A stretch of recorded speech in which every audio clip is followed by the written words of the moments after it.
नमस्कार, आज के मुख्य समाचार इस प्रकार हैं। आधे अमेरिकी नहीं चाहते ओबामा फिर बने राष्ट्रपति।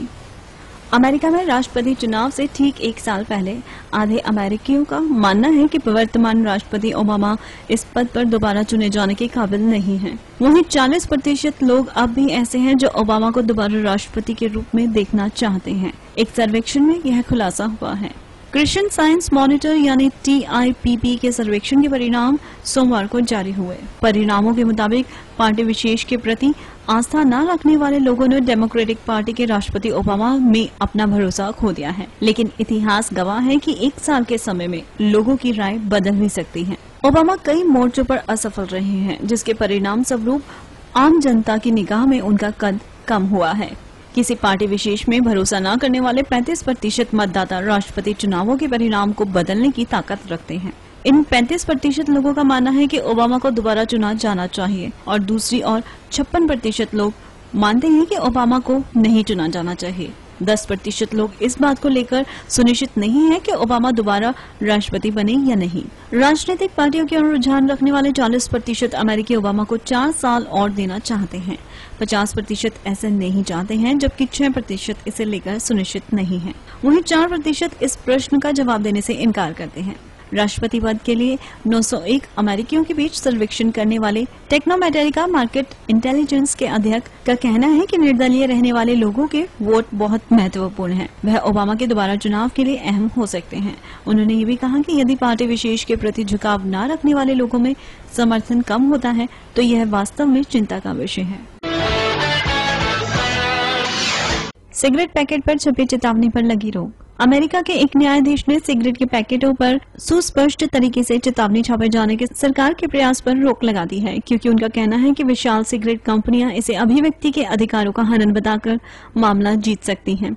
पूरी तरह से रंगीन इस चेतावनी में फेफड़े से जुड़ी बीमारियां और कैंसर से पीड़ित मुंह को दिखाया गया है। अमेरिकी जिला न्यायाधीश रिचर्ड लियोन ने कल अपने आदेश में कहा कि यह चेतावनी अमेरिका सरकार के स्पष्ट धूम्रपान विरोधी एजेंडे के लिए छोटा विज्ञापन पट का काम करेगा। यह चेतावनी सिगरेट पैकेट के सामने वाले हिस्से का आधा भाग ले लेगा और यह उसके ऊपरी भाग में होगा, जो ज्यादातर दुकानों पर दिखाई देता है।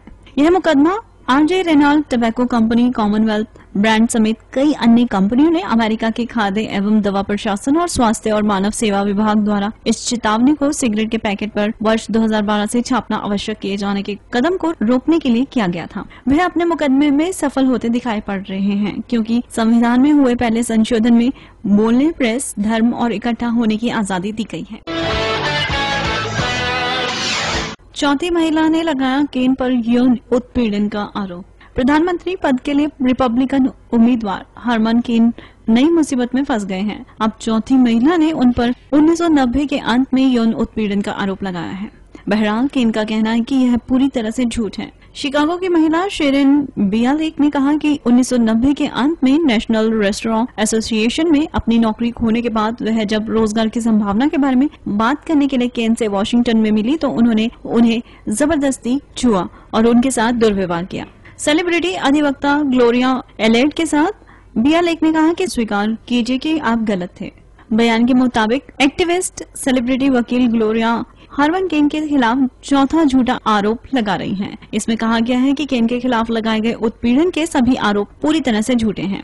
केन ने कभी किसी का शोषण नहीं किया। वर्ष 2012 के चुनावों में राष्ट्रपति पद के उम्मीदवार केन पर 3 अन्य महिलाओं ने भी इसी तरह के आरोप लगाए हैं। उनका कहना है कि केन ने उनके साथ उस समय दुर्व्यवहार किया जब वह व्यापारी समूह नेशनल रेस्टोरेंट एसोसिएशन के प्रमुख थे।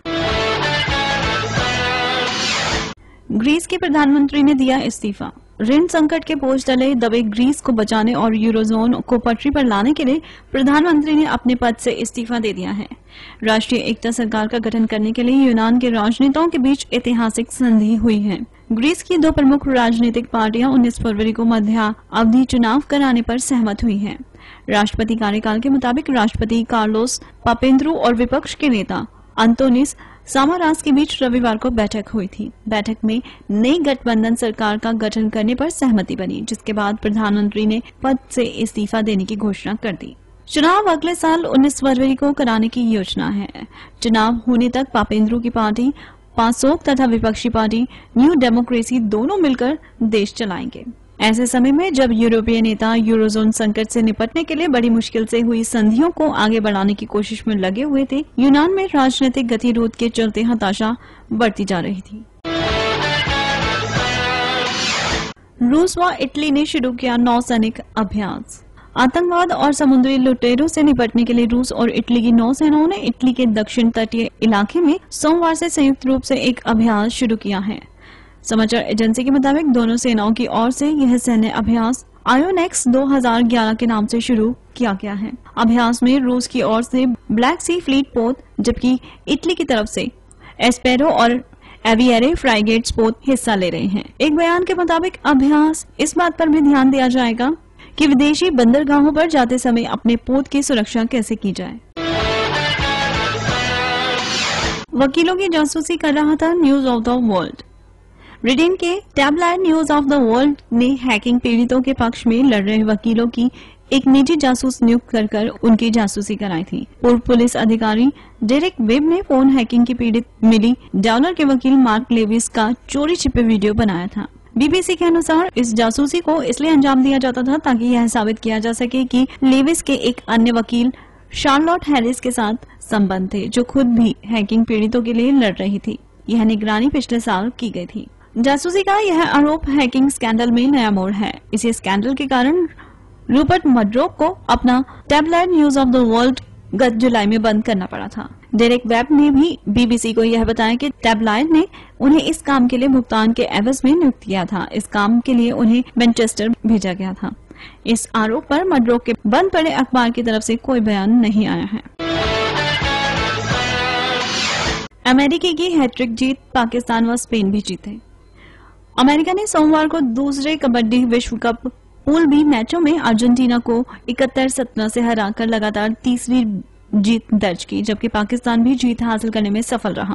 पाकिस्तान ने इटली को 50-37 से परास्त किया और स्पेन ने श्रीलंका को 70-26 से शिकस्त दी। अमेरिकी टीम ने हाफ टाइम तक 35-8 से बढ़त बनाई और आसानी से जीत दर्ज कर ली। राजकुमारी डायना की भूमिका निभाएंगी जेसिका। अभिनेत्री जेसिका चेस्टेन एक नई फिल्म में दिवंगत राजकुमारी डायना की भूमिका निभाएंगी। सूत्रों के मुताबिक 30 वर्षीय जेसिका चेस्टेन फ्लाइट में डायना की भूमिका निभाएंगी। ब्रिटिश राजकुमारी डायना की अगस्त 1997 में एक कार हादसे में मौत हो गई थी। ओलिवर इस फिल्म का निर्देशन करेंगे। फिल्म डायना और हृदय शल्य चिकित्सक हसनत खान के बीच प्रेम पर आधारित होगी। माना जाता है कि डायना और खान एक दूसरे से प्यार करते थे। पाकिस्तान, अंगोला, फ्रांस के दक्षिणी हिस्से व पेरिस में इस फिल्म की शूटिंग होगी। हत्या के दोषी पाए गए जैक्सन के चिकित्सक।